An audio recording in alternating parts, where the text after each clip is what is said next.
오늘은 11번째 토라 공부를 하죠. 창세기 14장 1절에서 24절 11번째 파라샤입니다. 오늘 공부를 시작하면서 우선 아브라함의 인생은 우리가 아브라함의 언약이라고 수요일날 성경 공부를 잠깐 하고 있는데 지난주에도 아브라함의 언약이라고 공부를 했어요. 하나님께서 아브라함과는 말로 약속하셨으니까 언약이라고 표현하는 게 맞겠죠. 그런데 이제 모자익 언약, 모세의 언약은 길로 남겨주셨기 때문에 이거는 계약이라고 표현을 보통 하죠. 그리고 아브라함 언약 안에서 모세 언약, 다윗의 언약, 예레미야가 새 언약까지 이렇게 발전되게 이해가 발전되는 것을 볼 수 있죠. 다른 것이 아니라. 그런데 이제 아브라함의 이 언약을 맺었던 그 배경을 보면 공통점이 하나가 있어요. 아브라함은 항상 어떤 것과 구별되고 분리되고 떨어진 이후에 하나님께서 약속을 하세요. 언약을 맺으세요.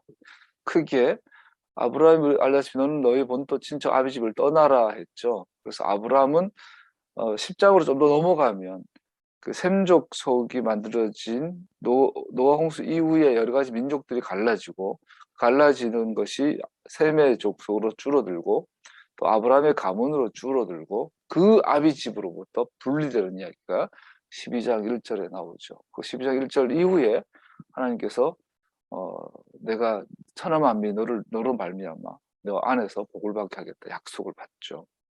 두 번째 약속도 마찬가지 오늘 본문에 나오는 것인데 아브라함은 유일한 혈육이라고 할 수 있는 자식이 없잖아요. 아브라함이 100세가 다 가까우는데 혈육이 없잖아요. 그때 조카 롯은 거의 뭐 친아들 같은 존재니까 굉장히 의지가 됐던 인생에 있어서 가장 중요한 사람이었죠. 근데 그 롯이 결국 뭐 물질적인 문제라고 할 수 있죠. 그래서 떨어지고 헤어지게 되고 롯이 기꺼이 아브라함을 떠나게 될 때 이후에 하나님의 약속이 이제 13장 14절 이하에서 이렇게 주어지죠.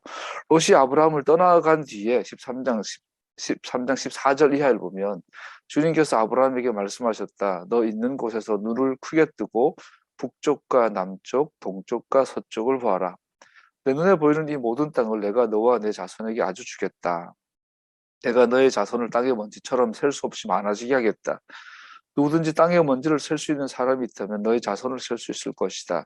내가 이 땅을 너에게 주니 너는 가서 길이로도 걸어보고 너비로도 걸어보아라. 아브라함에게 있어서 가장 심적으로 의지가 됐던 조카 롯이 떠나고 난 다음에 어쩌면 이 중년도 노년이 지나서 아주 허전한 하나님의 음성을 듣고 떠난 인생의 여정이었는데 보이는 건 하나도 없고 직전에는 와이프를 또 팔아먹었고 근데 또 역설적으로 재산은 늘어났고 명성은 늘어났고 그런데 의지했던 아들 같은 아이는 날 떠나고 아마 허전한 그 인생 무상 이런 가운데서 어쩌면 혼자 불판에 섰을 수도 있죠. 그때 아마 하나님께서 임하셔서 아브라함아 네가 눈을 들어. 너 어깨 처지지 말고 사람이 어깨가 처지면 고개가 숙여지고 눈이 발을 보게 되죠. 그러니까 시각이 좁아지는데 눈을 들어 동서남북 사방을 보고 내가 네게 보이는 모든 것을 너에게 줄 거야. 또 너의 자손이 롯 자식 하나 없이 롯을 아들이라고 생각했는데 아니야. 너에게는 먼지보다 많은 아들들을 내가 줄 거야 라는 약속을 받죠. 그래서 이런 반복된 언약을 통해서 아브라함에게는 뭐랄까 희망, 인생의 목적, 소망이 생기고 그것이 아브라함의 믿음으로 공고해지고 이 믿음이 예수 믿는 사람 믿음의 원형이 되는 걸 볼 수 있죠. 세 번째 아브라함에게 준 약속은 역시 분리.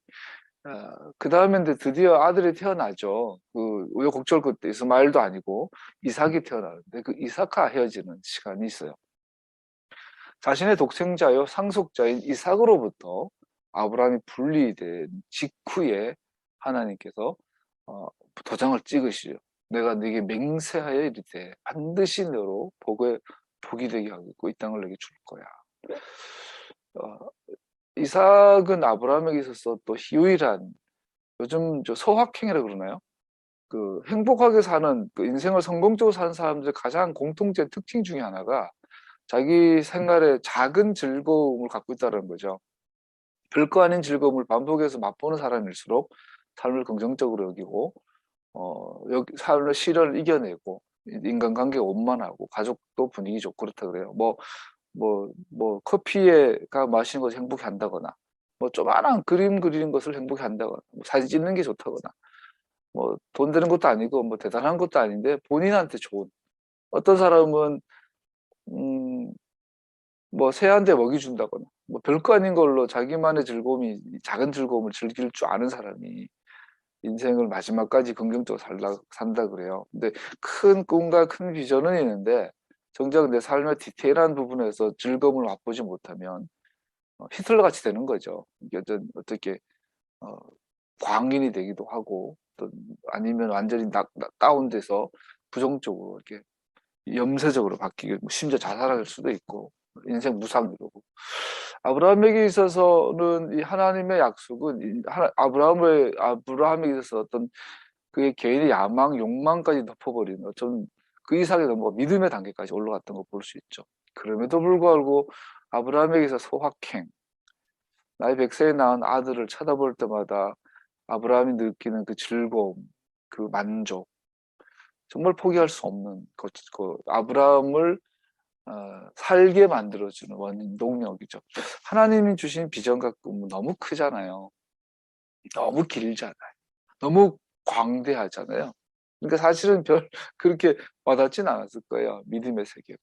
근데 동시에 이삭이라는 존재는 그 큰 꿈에 대한 눈에 보이는 만질 수 있는 실체이고 동시에 아브라함 개인 인간 아브라함으로서의 살아가는 즐거움, 재미, 힘이었죠. 근데 그 이삭을 번제물로 바쳐라. 그랬을 때 아브라함이 굉장히 단호하게 순종을 결정하죠. 그 직후에 아브라함을 향한 하나님의 약속은 맹세로 바뀌어요. 이 세 번의 분리, 이 세 번의 분리 이후에 아브라함의 약속이 주어졌다라는 것이 오늘 본문을 통해서 한 번 더 강조가 되고 있습니다. 14장으로 넘어가면 그 직후에 일어난 일이 드디어 아브라함이 이제는 하나님과 나와의 가족 관계에서 떠나가서 내 주변 세계, 주변에 오늘 말하면 그 아브라함의 시대에서 전 세계를 갈 수 있는 전 세계 막 3차 대전, 세계 전쟁을 경험하게 되는 거죠. 전 세계의 대전이 일어나는데 거기에서 아브라함과 특이한 행동을 하는 모습이 14장에 나옵니다. 13장 아까 읽었던 그 10절 읽어보면 14장을 이해하기 전에 롯의 생각을 한번 보여주는 거지. 43장 지난 주에도 10절 11절에 읽어드려보면 롯이 멀리 바라보니 요단 온 들판이 소알에 이르기까지 물이 넉넉한 것 같이 마치 주님의 동산 같고 주님의 동산 에덴 동산 같고 이집트 땅과도 같았다. 아직 주님께서 소돔과 고모라를 멸망시키기 전이었다. 롯은 요단의 온 들판을 가지기로 하고 동쪽으로 떠났다. 이렇게 해서 두 사람은 따로 떨어져서 살게 되었다. 롯과 아브라함 헤어지기 직전에 롯의 세상을 바라보는 눈이에요. 아브라함은 가나안 땅에 살고 롯은 평지의 여러 성읍을 돌아다니면서 살다가 소돔 가까이 이르러서 자리를 잡았다. 소돔 사람들은 악하였으며 주님을 거슬러서 온갖 죄를 짓고 있었다.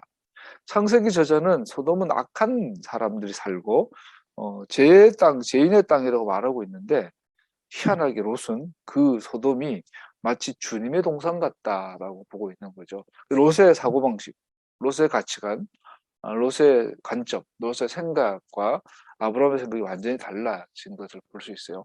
자, 이것이 아브라함의 눈과 롯의 눈이 달라. 이 부분이 이제 14장으로 가면서 확연한 길을 가르게 됩니다. 더 나아가 18장으로 가면은 소돔과 고모라 멸망 사건에서 이제 영원토록 아브라함과 롯은 정말 분리가 됩니다. 롯의 근데 보면 재밌는 건 롯이 아브라함과 다른 관점과 다른 가치관을 갖고 있다. 결국은 아브라함을 떠나게 되는데 그 떠나는 것을 성경은 뭐라고 하냐면 동쪽으로 갔다. 동쪽으로 갔다. 우리 어릴 때 전 세계 최고 미남 그러면 제임스 딘이었고 커서 보니까 제임스 딘은 미남이 아니라 기생 오라비가 생겼구만. 근데 그 제임스 딘의 유명한 영화가 에덴의 동쪽. 그래서 워낙 유명한 영화였어서 한번 봐야 되겠다 하다가 군대 갔다 와서인가 어떻게 한번 TV 방화에서인가 본 적이 있는데 정말 실망했어요. 재미 너무 없고 이게 무슨 명화야. 그러니까 치킨 게임이야. 지들끼리 절벽 앞에서 차 타고 가다가 누가 끝까지 버티냐. 뭐 이거 이런 거죠. 누가 빨리 흔들 겁냐. 뭐 그러다가 찢어진 청바지 손에 쭉 꽂고 담배 하나 피우고 반항하는 눈빛을 쳐다보고 이게 이제 제임스 딘의 캐릭터인데 그게 이제 에덴의 동쪽이에요. 그 에덴의 동쪽. 그래서 동쪽 희한하게도 가인이 동생을 죽이고 하나님께서 추방될 때 그 동쪽으로 가요. 거기서 에녹성을 쌓죠. 아담도 하나님 앞에서 낙원에서 쫓겨나 실낙원 당한 에돔이 간 곳이 동쪽이에요. 마찬가지로 우리가 지금 알다시피 바벨 성이 나오는 창세기 11장 이하의 바벨탑 사건도 신할 땅인데 그것이 동쪽이라고 되어 있죠. 동쪽. 그런데 이 롯이 아브라함을 떠나서 간 곳이 동쪽인데 그것이 바로 소돔과 고모라예요. 소돔과 고모라. 그래서 성경에서 동쪽 히브리어 원은 미케뎀 동방으로 이렇게 표현되어 있어요. 동쪽으로. 케뎀으로부터 이런 뜻이죠. 케뎀을 향하여. 그래서 이 그런데 또 알다시피 뭐 많이 나눴던 것처럼 창세기 1, 2장에 에덴 동산을 창설하실 때 하나님께서 그것을 또 동쪽에 케뎀에 창설하세요. 이 케뎀은 두 가지 의미가 있죠. 하나님을 떠난 방향, 떠난 곳, 저 뜻이 있고 하나님이 지으신 동산의 자리가 있는 거죠. 그래서 똑같이 케데메로부터 발원하여 되어 있거든요. 그래서 오늘 롯이 떠난 이 동쪽은 곧 소돔인데 롯이 보기에 그 소돔이 주님의 동산 같았더라. 그래서 롯에게 있어서는 같은 단어인 케뎀 안에서 중의적인 하나님의 동산으로서의 케뎀이 있고 하나님을 떠나간 신할 땅 바벨탑이 있는 동쪽이 있는데 롯의 눈에는 같은 케뎀인 거예요. 근데 아브라함의 눈에는 완전히 다른 거예요. 완전히 다른 거. 롯의 생각과 아브라함의 생각은 같을 수가 없었죠. 아브라함으로부터 롯의 분리와 동쪽으로의 그의 여행은 창세기 11장의 바벨론의 멸망과 연결시키고 있습니다. 그래서 오늘 14장, 13장에서는 창세기 저자, 모세겠죠. 창세기 저자는 롯과 아브라함은 피도 혈통이고 혈육인데 세상을 바라보는 눈이 완전히 다르다. 나중에 로마서로 가면 이제 이면적 유대인과 표면적 유대인이 나오죠. 네가 아브라함 혈통이지만 진짜 유대인이 아니야. 진짜 유대인은 예수쟁이들이야. 이렇게 바울이 강조한 걸로 보죠. 미케뎀. 누가 옛날에 카페 이름 케뎀으로 세웠죠. 여러분과 나는 같은 시대를 살고 같은 사회적 역사적 사건을 경험하고 공유하면서도 같은 정보를 공유하면서도 누구는 아브라함의 케뎀을 보는 자가 있고 누구는 롯의 케뎀을 보는 자가 있는 거죠. 이걸 가지고 뭐 성경은 명철, 지혜, 분별, 뭐 어린아이 가움, 믿음 다 이렇게 놀랍지 않으신가요? 그래서 이것을 하나님께서 이제 듣는 귀, 보는 눈, 깨닫는 마음, 또 혹은 어린아이 같은 마음, 혹은 하나님 말씀 앞에 떠는 자세. 아니죠. 그래서 요한계시록에서도 귀 있는 자는 들어라. 같은 토라를 읽고 듣고 배우는데 누구는 아브라함의 케뎀을 발견하고 누구는 롯의 케뎀을 발견합니다. 다르죠. 14장으로 넘어가 본문 들어가 보면 전문 전체를 한번 우선 요약하면 오 살아계신 영원한 왕이시여 많이 들어보지 않았나요 여러분? 우리 매일 아침 되면 일어나서 눈 뜨자 말지 않는 기도를 우리 함께 하고 있죠. 신실하신 주님을 찬양합니다. 그리고 그러면서 우리가 아침마다 하는 고백이 뭐예요? 우리가 아침에 일어나서 하는 기도가 주님은 영원한 왕입니다라는 고백. 그래서 유대인들은 전통적으로 침대에 누워서 눈 뜨면 물 한 잔도 먹지 않고 화장실 가기 전에 옆 사람 뭐 대화하기 전에 누워 있는 그 상태에서 하나님께서부터 하나님 나는 한 아도나이께 큰 감사를 드립니다. 오 영원한 왕이시여 멜렉 하이 베켐 베카얌 모데아니 레프파네카 내가 아침에 내가 당신께 감사를 드립니다. 영원한 왕이시여. 오늘 또 주님은 나에게 네샤마, 나의 숨을, 호흡을 회복시키셨습니다. 오 신실한 주님. 그거 우리가 아침 기도를 마무리해요. 여기서 오 살아계신 영원한 왕이시여.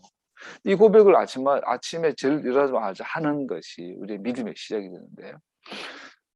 이 영원한 왕이라고 고백하는 그 어떤 샘플로 오늘 14장을 이해할 수 있어요.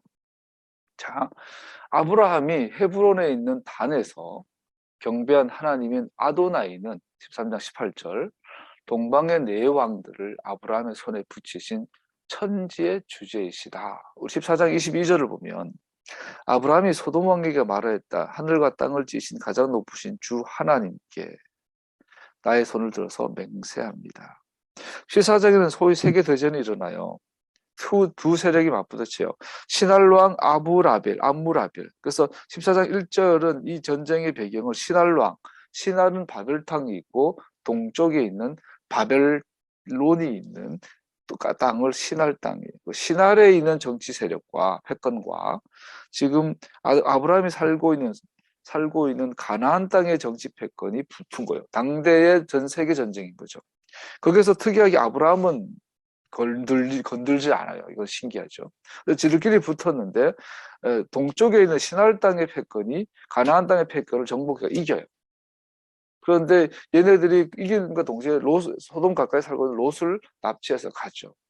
그런데 아브라함은 318명의 가신들, 집에서 기르고 키운 자들 데리고 가서 당대 최고의 패권자들을 잡아서 롯을 구출해 와요. 그 덕분에 소돔 왕의 이 가나안의 정치인들은 자기들의 기득권을 유지할 수 있었죠. 그 후에 소돔 왕이 아브라함에게 와서 보상을 줘요. 내가 당신 덕분에 살았다 말은 못하겠고 껄껄껄거리면서 보상을 제시했을 때 아브라함이 거절하죠. 당신의 보상은 받지 않겠어. 내가 당신 때문에 먹고 살만하다는 소리 듣기 싫어.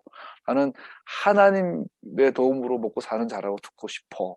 그러면서 했던 고백이 소돔 왕에게 이렇게 말했다. 하늘과 땅을 지으신 가장 높으신 천재의 주제이신 하나님.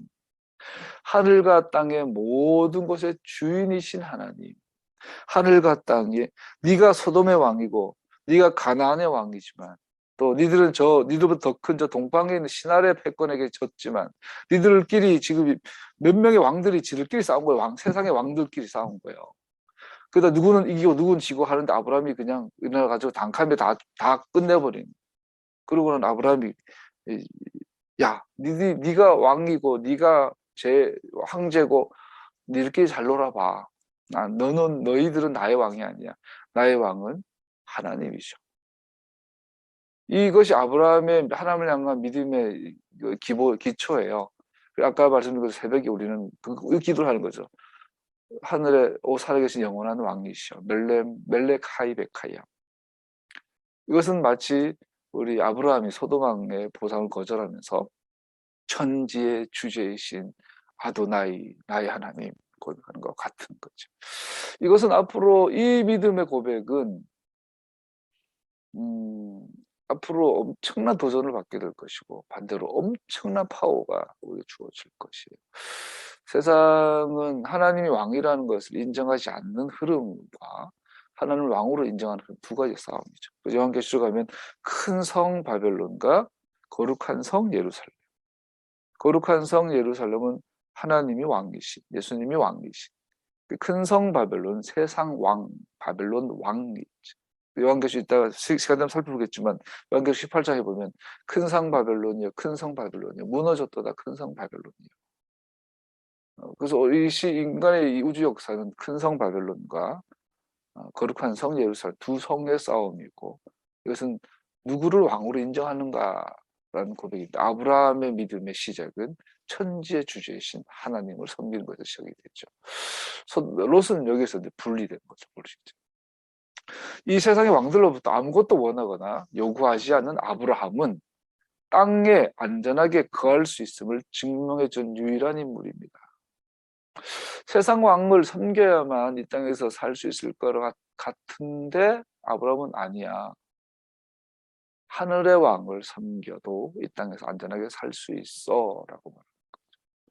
12장 3절이 예시해 준 것과 같이 아브라함에게 동참하는 자들은 12장 3절 읽어드릴게요.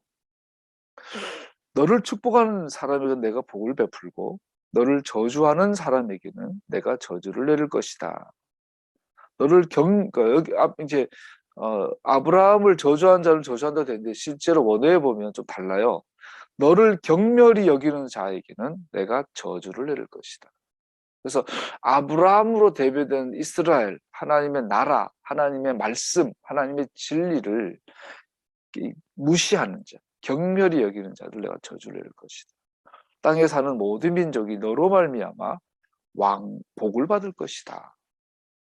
이 12장 3절이 예시해 주는 것과 같이 아브라함에게 동참하는 자들은 14장 13절 거기에서 도망쳐 나온 사람 하나가 히브리 사람 아브라함에게 와서 이 사실을 알렸다. 그래서 당대 세계전쟁에서 아브라함에게 붙은 자들은 다 살아남았어요. 그의 축복, 아브라함의 축복을 누릴 것이지만 아브라함에 붙은 자들은 아브라함의 복을 누리겠지만 아브라함으로부터 그로부터 분리된 자들은 롯이 그러했던 것처럼 소돔과 고모라와 동일한 운명을 맞게 될 것이다. 자, 이게 이제 14장의 핵심인 거예요. 소돔 왕이 아브라함하고 비굴하게 지가 아브라함 없었으면 아마 죽었을 텐데 비참하게 목 잘려 죽었을 텐데 아브라함 덕분에 살아나놓고는 내가 보상 네가 일개 외인 부대 사령관 대하듯이 내가 덕분에 이겼는데 보상을 할게. 아브라함이 거절하죠. 그러면서 네가 살아남으려면 내가 네 편 되는 거 아니고 네가 내 편 돼야 돼라고 소돔 왕에게 경고하고 있는 것을 볼 수 있죠. 그 본문을 잠깐 들어보면 14장 1절 24절은 아브라함과 당대 나라들 패권들에 대해서 나옵니다. 저자는 이미 명확하고도 의도적으로 신할과 바벨론을 동일시하였습니다. 지금까지 설명했는데 오늘 14장의 이 전쟁의 시작은 신할왕 아무라벨과 엘라살왕 아리옥과 엘람왕 그돌라오멜과 고임왕 디달의 시대에 있어요. 그래서 이 전쟁의 시대적 배경은 바로 바벨론이 융성해져 있던 때라는 것을 보여주고 있죠. 저자는 신할왕의 이름이 명단의 첫 부분에 나옴으로써 이 서술을 10장과 11장에서 소개되는 바벨론의 주제와 연결되도록 이 서술의 도입부를 세심하게 비열하고 있습니다. 자, 지금까지 말씀드렸지만 창세기 10장에서 11장에서 바벨론, 하나님을 떠난 하나님에서 쫓겨난 하나님과 분리된 곳을 상징하는 동쪽, 그 동쪽을 구체적으로 지명이 신할 땅이에요. 신할 땅. 오늘 14장은 이 신할 땅의 왕들의 이야기인 거죠. 그 신할 땅의 왕이 아브라함이 거하고 있는 가나안을 공격한 이야기예요. 여기에서 신할 땅도 패배하고 가나안의 왕들도 패배하고 오직 아브라함만 승리를 하는 이야기가 14장의 이야기죠. 그러면서 오늘 주목할 건 성경은 신할 땅과 바벨론을 통일시합니다. 그래서 북이스라엘이 아수르에게 멸망하고 남유다가 바벨론 제국의 후기 바벨론 제국이 멸망했을 때 쓰여진 포로기 때 쓰여진 선지자들의 글들이 많이 남아있죠. 그래서 이 바벨론, 여러분 우리가 인류 4대 문명의 황화, 인더스, 또 어디입니까? 그 메소포타미아 문명, 그리고 이제 그 애굽의 그 뭡니까? 그 나일 문명. 그러니까 보통 이렇게 4개 말하잖아요. 덧붙이면 이제 그 남미에 있는 그 뭡니까? 그 잉카 이런 문명. 근데 그 중에서도 문명의 기원이 어딜까요? 요즘 인류의 기원을 아프리카, 뭐 커피, 뭐 이렇게 하는 커피 로드와 인류 막 인간의 유인원이 아프리카가 시작했다 뭐 그렇게 하는데 모든 어떤 사상, 신화 이런 것들의 시작은 바벨론이죠. 바벨론 제국이죠. 그래서 수메르, 아카드 나오고 나중에 그게 애국 갔다가 그리스 로마 가고 그러니까 고대 신화의 고대 그 이방 귀신에 대한 사고방식, 귀신의 그 어떤 흐름을 보면 바벨론에서 시작이 돼서 애국으로 갔다가 그리스 로마로 갔다가 헬레니즘 전 세계로 퍼져 있는 것이 지금 세상 가치관이죠. 그래서 이 바벨론은 성경에서 말하는 하나님의 거룩한 성 예루살렘의 대척점에 있는 것을 상징하는 것이 이 바벨론이죠. 그래서 오늘 내 강의가 짧아서 요한계시록 18장을 잠깐만 읽어드릴게요. 요한복음 18장에 보면 여러분과 내가 살아가는 이 세상은 과연 바벨론, 내 삶의 영역이 바벨론이 많이 들어와 있는가, 거룩한 성 예루살렘의 영역이 더 많은가의 싸움인 거예요. 요한계시록 18장 그 뒤에 나는 다른 천사가 큰 권세를 가지고 하늘에서 내려오는 것을 보았습니다. 땅은 그의 영광을 환해졌습니다. 그는 힘찬 소리로 외쳤습니다. 무너졌다, 무너졌다. 큰 도시 바벨론이 무너졌다. 바벨론은 귀신들의 거처가 되고 온갖 더러운 영의 소굴이 되고 더럽고 가증한 온갖 새들의 집이 되었구나. 이는 모든 민족이 이 도시 음행에서 빚어진 분노의 포도주. 자, 키가 나와요. 음행의 도시, 분노의 도시, 포도주의 도시. 세상의 왕들이 그 도시와 더불어 음행하고 세상의 상인들, 세상의 왕들, 정치 권력, 그 음행이라는 권력, 그리고 세상의 상인들, 비즈니스맨들이에요. 히브리 오늘만 그 기업가, 장사한 사람들이 그 도시의 사치 바람에 뭐 이런 키들이 나와요. 바람에 치부하였기 때문이다. 나는 하늘에서 또 다른 음성이 울려오는 것을 들었습니다. 내 백성아, 그 도시에서 떠나거라. 너희는 그 도시의 죄에 가담하지 말고 그 도시가 당하는 재난을 당하지 않도록 하여라. 그 도시의 죄는 하늘에까지 닿았고 하나님은 그 도시의 불의한 행위를 기억하신다. 너희는 그 도시가 준 만큼 그 도시에 돌려주고 그 도시의 행실대로 갑절로 갚아주어라. 너희는 그 도시가 썩은 잔에 갑절로 섞어주어라. 그 도시가 그렇게 자기를 영화롭게 하고 사치하였으니 그만큼 그에게 고통과 슬픔을 안겨주어라. 그 도시의 재난 곧 죽음과 슬픔과 굶주림이 하루 사이에 닥칠 것이요 그 도시는 불에 타고 버릴 것이다. 그 도시를 심판하신 주 하나님은 강한 분이시기 때문이다. 그러면서 사도 요한이 이 아브라함의 믿음에서부터 돌아와라고 말하는 거예요. 지금 네가 살아가는 네 삶과 네 가정과 네가 살아가는 이 사회의 바벨론의 것들을 분별하여 너에게서 분리시켜라 라고 명하고 있는 거죠. 바벨론 그 도시와 더불어 음행하고 방탕한 생활을 한 세상의 왕들은 그 도시를 태우는 불의 연기를 보고 그 도시를 두고 울며 가슴을 칠 것입니다. 신할을 닮은 동쪽으로 향하는 소돔에 가까이 자리 잡았던 롯이 바로 이 불에 심판이 있는 것을 보고 그 안에는 소금구이 기둥으로 굳어버리는.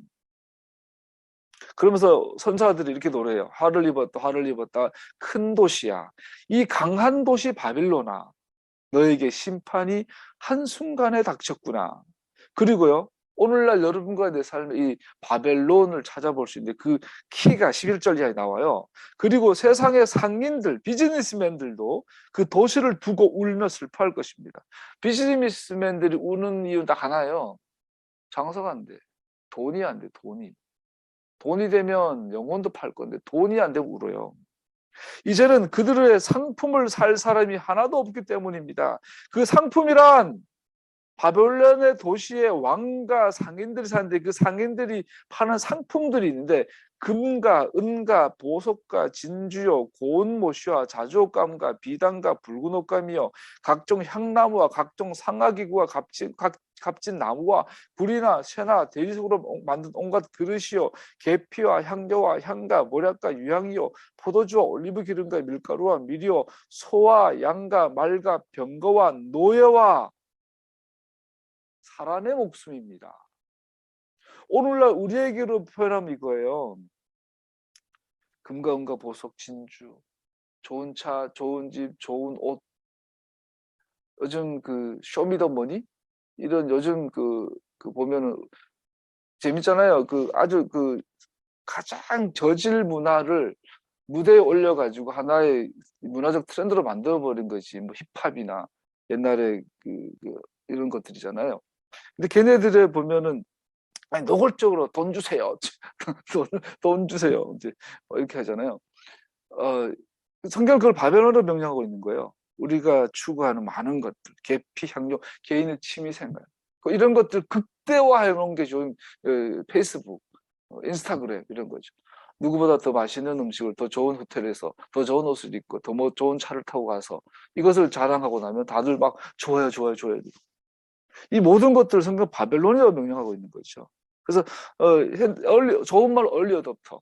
아이폰 6가 이제 끝나고 6 나온 지 1년밖에 안 됐는데 7이 나오면 막 줄 서가지고 기다려가지고 먼저 해가지고 좋아하고 게임이 나오면 롤인지 뭐 리니지인지 나오면 제일 먼저 1등 먼저 하고 막 행복해하고 그 자체를 뭐라 하는 건 아닌데 그런 것에 영혼을 팔아버리는 것들이 많죠.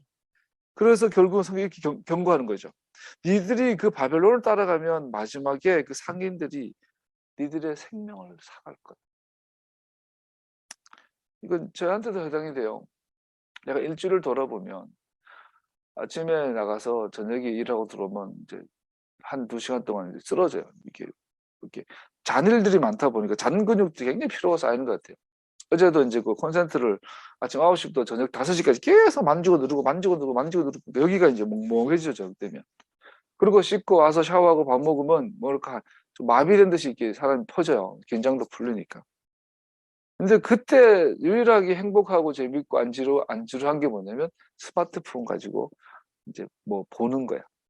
유튜브도 보고 각종 시사 그 창도 들어가 보고 뉴스도 보고 가십거리도 보고 그러다 보면 30분 한참 쑥 가고 할 때마다 후회하죠. 내가 이 시간이 너무나 아까운 이 시간이 너무나 아까워.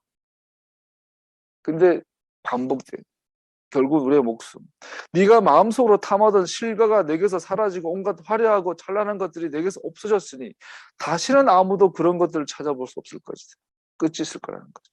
그 도시 때문에 부자가 된 이런 상품을 파는 상인들은 그 도시가 당하는 고문이 두려워서 멀리 서서 울며 슬퍼하며 말하기를 화를 입었다 고운 모시옷과 자수색 옷과 빨간색 옷을 입고 금과 보석과 진주로 꾸민 큰 도시야.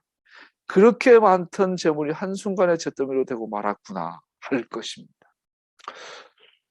스티브 잡스가 애플을 만들면서 일부러 사과 나무에 한 입을 베어먹었어요. 그래서 그동안 이것은 스티브 잡스가 말한 것처럼 에덴 동산의 선악과를 상징하죠. 성경은 선악을 알게 나무 열매를 먹지 마라. 사과인지 뭐지 모르겠지만 어쨌든 사과라면 먹지 마라. 근데 스티브 잡스는 뭐예요? 먹어도 괜찮아. 한 입, 그게 애플이에요. 그래서 스티브 잡스는 어마어마한 산업을 일으키고 본은 암 걸려 죽었죠. 마지막에 그 몰골이 아주 빼짝 말라가 죽었더라고. 까만 목폴라 입다가 평생 그 많은 돈 두고 죽었어요. 그래서 애플이 갖고 있는 그 상징적인 게 있어요. 야, 신락은 먹어도 괜찮아. 신락은 괜찮아. 종교란 틀에 갇히지 마. 선악과 먹어도 괜찮아. 도전해, 트라이해. 이렇게 만들어낸 게 애플이고, 애플의 그 플랫폼은 전 세계 산업의 가장 선두에 있죠. 덕분에 인간의 영혼은 그렇게 끌려가고 있고, 옆으로 빠지지 말고 넘어갑시다. 어쨌든 그렇습니다. 여러분과 나는 여전히 바벨론 속에 있고 바벨론과 싸우면서 롯이 될 것이냐 아브라함이 될 것이냐 도전받고 있습니다. 그런데 이 네 왕들이 아까 시나리오에 있는 바벨론의 왕들이 가나안을 정복합니다. 그래서 아브라함이 가나안을 도와서 시나리오 왕을 정복하죠. 그랬더니 가나안의 왕 소돔이 야 이놈 우리 편이네? 근데 아브라함은 그러잖아요. 난 네 편 아니야. 나는 신할 편도 아니고 네 편도 아니야. 나는 하나님 편이야. 저자는 분명히 전쟁의 실제적인 과정보다는 그것의 지리적인 범위보다 흥미를 가진 것이 분명합니다. 지리적인 범위에 보다 흥미를 가진 것이 분명합니다. 14장 1절 11절 내용 보면 재밌는 건요. 전쟁 자체에 관심이 없어요. 근데 14장 1절 11절 서술을 보면 얘가 어디 왕이고 어디 왕이고 어디 왕이고 지명을 계속 반복 이야기하고 있어요. 즉 뭐냐면 여기서 설명된 사건들은 그 범위에 있어서 전 세계적이었으며 그것이 소돔과 고모라 왕들의 치욕적 패배로 끝나고 있음이 명백합니다. 왕들은 철저히 참패했습니다. 그래서 14장에 나온 이 전쟁을 보여주는 것은 전 세계에서 어떤 일이 일어나든 어떤 패권이 일어나고 어떤 헤게모니가 일어나고 어떤 주권자가 일어나가지고 위대한 왕들이 일어나던 아브라함은 너 거기에 관심이 없어. 난 오직 천재 주신 하나님 그분께 마음이 있어 라고 보여주는 것이에요. 그래서 지리적인 범위에 집중하고 있다. 14장 12절 롯이 붙잡힙니다. 소돔의 장막을 치기 위하여 아브라함을 떠났던 롯은 소돔과 고모라의 재물들과 함께 포로로 잡혀갑니다. 소돔에 거하는 아브라함의 조카 롯도 아브라함과 분리된 모든 자들의 운명이라는 보다 큰 문명을 이끌고 갑니다. 아브라함의 직계 혈통인 롯도 아브라함을 떠났을 때 아브라함과 분리되고 하나님의 약속과 떨어지는 것을 볼 수 있습니다. 롯의 운명은 두 번에 걸쳐 아브라함에 의해서 회복됩니다. 근데 하나님의 은혜는, 롯을 향한 하나님의 은혜는 반복이래요. 첫 번째, 여기 바벨론과의 전쟁에서 아브라함 덕분에 롯이 살아남아요. 두 번째 18장 19장에 나중에 하겠지만 소돔과 고모라의 멸망으로부터 아브라함의 중복 덕분에 살아남아요. 아브라함의 중재는 롯의 구출에 영향을 끼쳤습니다. 그는 선지자라. 그가 너를 위하여 기도하리니 네가 살려니와. 인류에 대한 하나님의 축복은 아브라함과 그의 씨에 연결되어 있습니다. 다시 말씀드리죠. 인류에 대한 하나님의 축복은 아브라함과 그와 맺은 언약에 연결되어 있습니다. 14장 13절로 16절로 넘어가면 아브라함이 롯을 구출한 이야기가 나와요. 여기에서 재미있는 건 아브라함이 당대 패권자들을 아주 뭘까 멀쩡하게 만들죠. 지들끼리 중리산이 싸우고 있는데 아브라함은 그냥 가신들, 집에서 기른 애들 300명 이상을 데리고 가지고 그냥 한 칼에 그냥 당시 최고의 그 나라들을 정복해버렸죠. 패퇴시켜버렸죠. 이것은 욥기 1장 17절 내용과 비슷합니다. 이 사람도 아직 말을 다 마치지 않았는데 또 다른 사람이 달려와서 말하였다. 갈대아 사람 세 무리가 갑자기 낙타떼에 달려들어서 모두 끌어가고 종들을 칼로 쳐서 죽였습니다. 저 혼자만 겨우 살아남아서 주인 어른께 이렇게 소식을 전해드립니다. 대체로 학자들은 욥은 아브라함과 동시대의 인물로 바라봅니다. 같은 정확 시대일 수도 있고 이제 그 시대쯤으로 봅니다. 그래서 이 갈대아 사람은 아브라함과 롯의 시대, 욥의 시대에는 하나님의 대척점에 있는 그래서 그 패악한 정권으로 세력으로 왔던 것 같아요. 아브라함은 정예 군사들을 길러서 내 왕들을 물리치고 롯과 함께 그와 함께한 포로 남은 자들을 찾아올 수 있었습니다. 17절, 24절 마지막 절까지 보면 아브라함이 두 왕을 만납니다. 여기서 이제 재밌는 건 여기 이제 14장 전쟁 이후의 주 핵심이 할 수 있는데 17절부터 24절까지 두 왕과 아브라함의 대화죠. 한 사람은 살렘 왕 멜기세덱, 한 사람은 소돔 왕, 그리고 아브라함. 첫 번째 살렘 왕이 먼저 등장합니다. 살렘 왕에 대한 아브라함의 긍정적인 대답과 소돔 왕에 대한 그의 부정적인 대답 사이에는 하나의 큰 대조가 이루어집니다. 여기는 살렘 왕의 제안과 소돔 왕의 제안 사이에 대조가 놓여집니다. 살렘 왕의 제안이 있고 소돔 왕의 제안이 있을 때 여기에 대한 아브라함의 반응이 우리에게 오늘 핵심이 되는 거죠. 살렘 왕은 제사장의 행위에 속하는 바 떡과 포도주를 가지고 와서 원수를 아브라함 손에 붙이시니가 천지의 주제이신 지극히 높으신 하나님이심을 인정합니다. 재밌게도 셀렘 왕 멜기세덱은 아브라함이 하나님을 인식하고 고백하는 것과 정확하게 일치해요. 천지의 주제이신 하나님. 우리가 시드를 보면 가장 많이 반복되는 표현이 영원한 우주의 왕이신, 영원한 왕, 우주의 왕이라는 표현, 주인이라는 표현. 거기에 대해서 아브라함은 이렇게 반응을 하죠. 멜기세덱을 하나님의 제사장으로 인정을 해요. 그리고 그 인정하는 액션으로 그에게 11조를 드려요.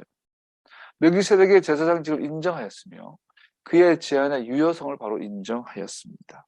이것은 아브라함이 멜기세덱을 하나님의 제사장으로 인정했다라는 거예요. 민수기 18장 21절 나는 레위 자손에게는 이스라엘 안에서 바친 열의 하나를 모두 그들이 받을 유산으로 준다. 이것은 그들이 해막 일을 거두는 것에 대한 보수이다. 11조가 하나님의 사람, 하나님의 제사장이라는 인정으로 아브라함이 활용했던 걸 볼 수 있어요. 그래서 11조라는 이런 생각이 이미 아브라함 때부터 시작된 걸 있었던 걸 볼 수 있죠.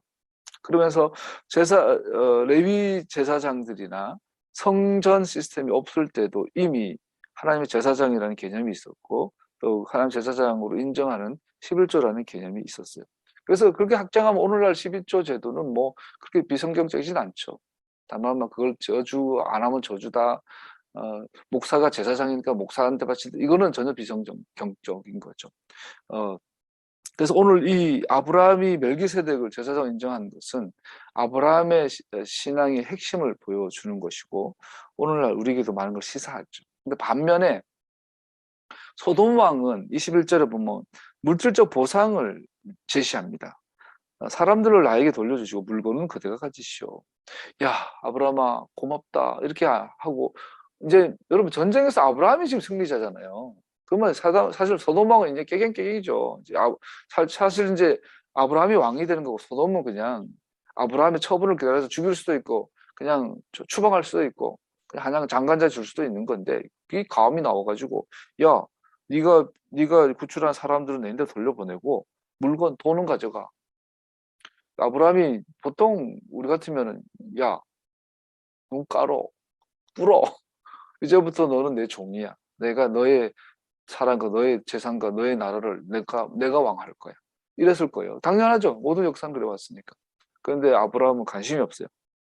뭐 신할 왕이든 소돔 왕이든 관심이 없어요. 이렇게 대답하죠.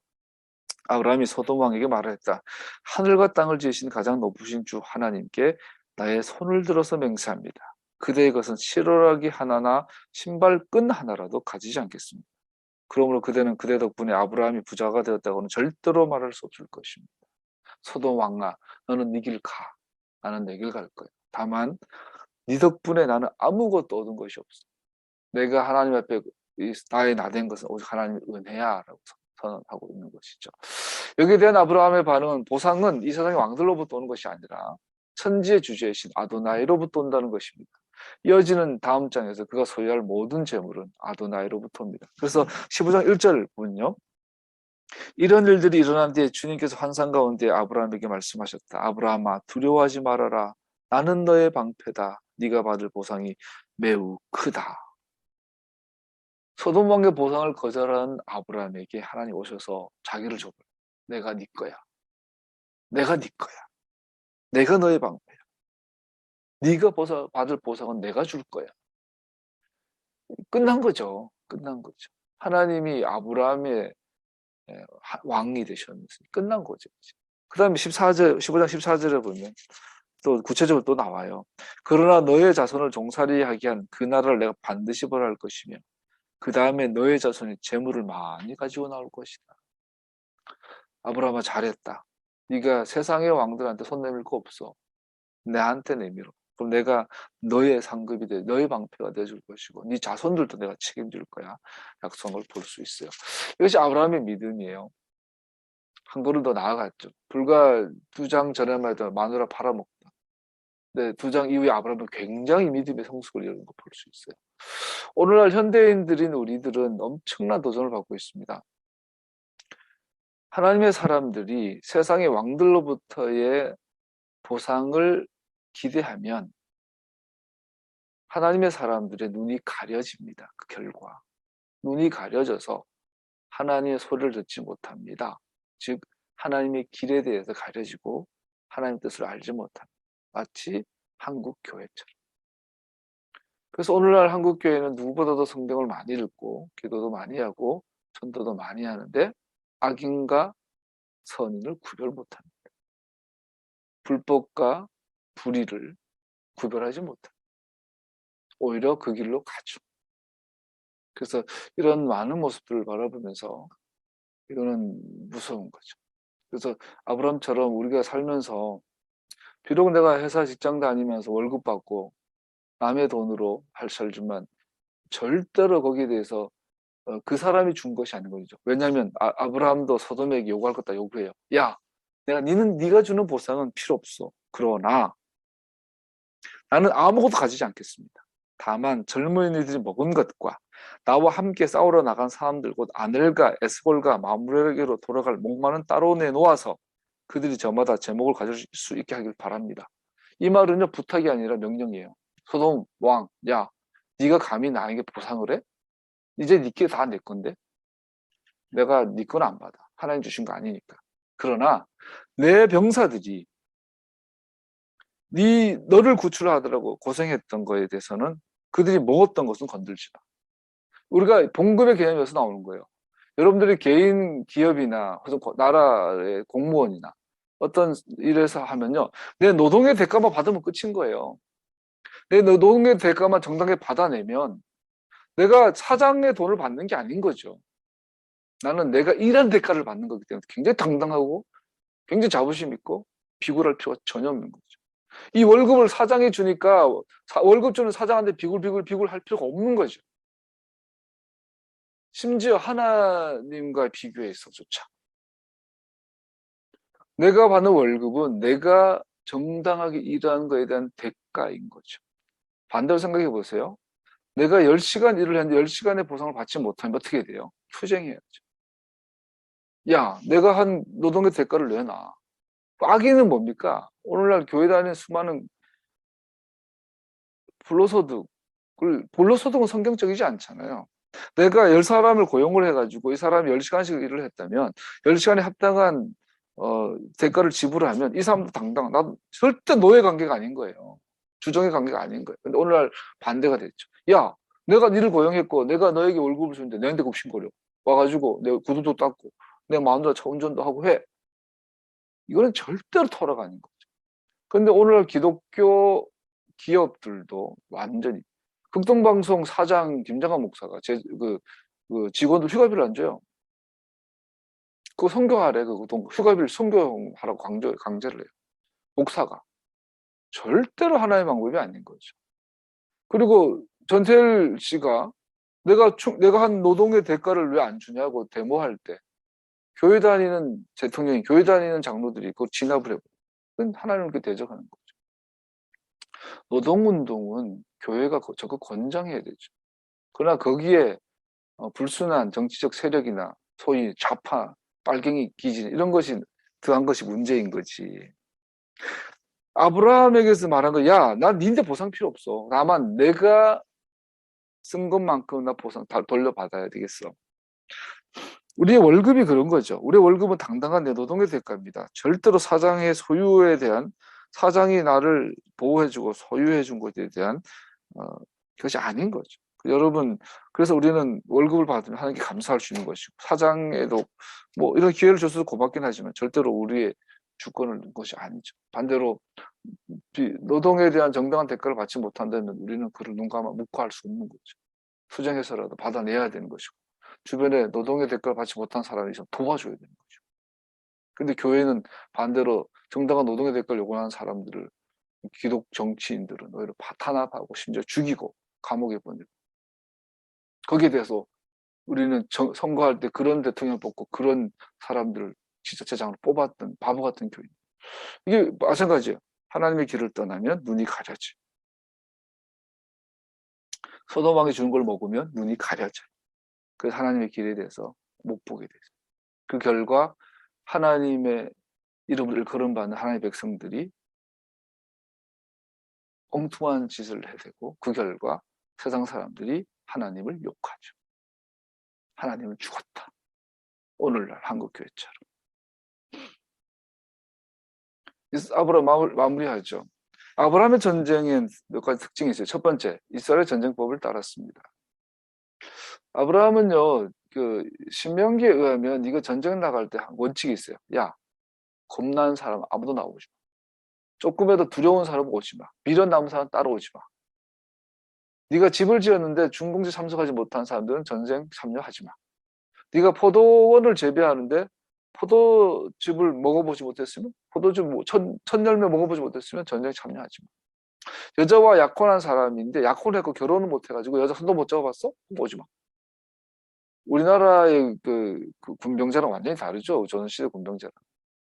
그래서 사사기 7장 6절에 보면 기드원이 미디안의 병사 싸울 때 300군사. 야, 엎드려서 물 마셔봐. 근데 어떤 놈은 겁이 나가지고 두려워가지고 막 이게 손으로 떠서 마시면서 막 두린두린 했던 사람들 다 탈락. 저기 오던 말던 배포 크게 하나님 함께 계신데 뭐 하고 그냥 머리 쳐박고 물 벌컥벌컥 마시는 놈 300명 따로 골라내가지고 기도원의 300용사가 되죠. 아브라함의 318명은 그러한 존재들이었어요. 그래서 아브라함의 가신들이라고 되어 있지만 집에서 길리고 연습한 자, 연습하다 하니크. 여기 보면 하니크란 단어는 낙성식하다, 집을 짓고 건축하고 낙성식해야 되는 하나크하다라는 걸 같이 연습됩니다. 그래서 이 318명은 아브라함의 노예나 아브라함의 가신이 아니라 아브라함의 제자라고 할 수 있겠죠. 아브라함의 형제 같고 아브라함의 자녀 같은 존재들이었어요. 이들은 아브라함에게 끌려가서 전쟁에 참여한 것이 아니라 이 318명은 자기 스스로 주도적으로 이것은 하나님의 전쟁이야 라고 참여했던 것으로 우리는 또 생각해 볼 수 있겠죠. 모든 사람 한 사람 한 사람이 자기 주체의 삶을 살았던 거죠. 비록 소돔왕의 보상은 거절했지만 그의 군사들이 모은 것에 대한 정당한 지분을 요구했습니다. 다시 말씀드리죠. 오늘날 이 산업 사회에서 오늘날은 뭐 땅을 경작하는 것이 아니라 월급 받는 사회잖아요. 이 사회에서 우리는 이걸 정확하게 고용주나 피고용인 우리도 법적으로 알아야 되는 거죠. 이거는 내가 저 사람 월급을 주니까 내가 고용하시니까 저 사람이 내 종이야 아니라는 거죠. 내가 이 사람한테 고용되었으니까 내가 저 사람한테 충성해야지 아니라는 거죠. 나는 정당한 노동의 대가를 받아야 되는 거, 노동의 대가를 지불해야 되는 거죠. 그리고 우리가 사람이라는 것이 공의가 있고 정의가 있잖아요. 장애인들이라면 똑같은 노동을 할 수가 없고 그렇다면 똑같은 대가를 지불할 수 없잖아요. 그때 나오는 것이 기본소득의 개념이고 토지공개념이고 종합부동산세, 종합소득세 내는 게 당연한 거고 뭐 교회 다니는 사람들이 왜 이런지 모르겠어요, 오늘. 매번 소돔왕의 보상 거절. 그 소돔왕이 보상했을 때 아브라함이 거절했던 아브라함의 전쟁의 특징입니다. 근데 여기서 이제 신명기로 넘어가면요. 신명기에 보면은 네가 그 땅에 들어갔을 때 약속의 땅 안에서는 절대로 보상을 요구하지 마. 그냥 진멸해. 다 죽여. 다 없애. 그들의 나무도 다 나무는 뭐 이거 빼고 사람이나 재물을 다 없애버려. 그런데 약속의 땅 밖에 먼 곳에서 할 때는 철저하게 전리품을 챙겨. 반개 두 가지 양상이에요. 진멸하라, 전리품을 챙겨라. 그런데 소돔 왕은 그 가나안 땅 안에 있는 지역이기 때문에 어떻게 돼요? 거절해야 돼요. 그래서 아브라함의 전쟁은 정확하게 후대에 나오는 신명기에 나오는 유대인 이스라엘의 전쟁법과 정확히 일치해요. 저자는 이로써 아브라함이 비록 시내산에서 하나님의 계시보다 훨씬 오래전에 살았지만 하나님의 뜻과 조화를 이룬 삶을 살았음을 보여주려 합니다. 말씀 마무리하죠. 그는 비록 토라가 주어지지 않았지만 토라에 순종하였습니다. 창세기에서 아브라함에 대한 마지막 언급들 중에 하나는 그가 하나님의 명령과 계명과 율례와 법도를 지켰다라는 것입니다. 명령과 계명과 율례와 법도들이란 이 표현은 시내산에서 계시된 토라를 지키는 것을 묘사하는 표현으로 쓰입니다. 신명기 11장 1절, 26장 17절. 이게 하나하나 간용구예요. 그러므로 저자의 관점은 아브라함이 믿음의 사람으로서 토라를 지켰음을 제시하는 것으로 보입니다. 그는 그 이전에 기록된 토라를 가지고 있지 않았음에도 불구하고 그것을 지켰습니다. 토라가 기록되기 전에 아브라함은 토라의 삶을 살았습니다. 창세기 14장과 26장에 묘사된 아브라함의 모습은 예레미야 31장 33절에 나오는 새 언약의 약속이 그것과 매우 유사합니다. 여기서 하나님께서는 그들이 마음으로부터 그것에 순종하도록 토라를 언약의 백성의 마음에 기록할 것을 약속하셨습니다. 이것은 사도들의 성서에서 묘사하는 새 언약 아래서의 삶의 모습의 중심인물로 등장하는 아브라함의 모습과 일치합니다. 예레미야 31장 33절 우리가 주일마다 새 언약에 대해서 나누고 있는데 거기에 대한 모델로 아브라함을 오늘 보면 제시하고 있는 거죠. 그때가 오면 내가 이스라엘 가문과 유다 가문에 새 언약을 세우겠다. 나 주의 말이다. 그러나 그 시절이 지난 뒤에 내가 이 이스라엘 가문과 언약을 세울 것이니 나는 나의 토라를 그들의 가슴 속에 넣어주며 그들의 마음판에 새겨 기록하여 나는 그들 하나님이 되고 그들은 나의 백성이 될 것이다. 나 주의 말이다. 아브라함은 기록된 토라가 있기 전에 그의 마음에 하나님의 토라가 신비에 새겨진 삶을 살았고 성경은 그것을 믿음의 사람, 믿음의 조상이라고 말하고 있고 우리가 예수 믿고 구원받고 예수님을 왕으로 영접한다는 것은 바로 아브라함의 이 토라 라이프로 아브라함의 이 언약의 삶으로 들어가는 것입니다. 보게 됩니다. 그러한 삶 우리 가운데 회복되기를 축복합니다. 기도하겠습니다.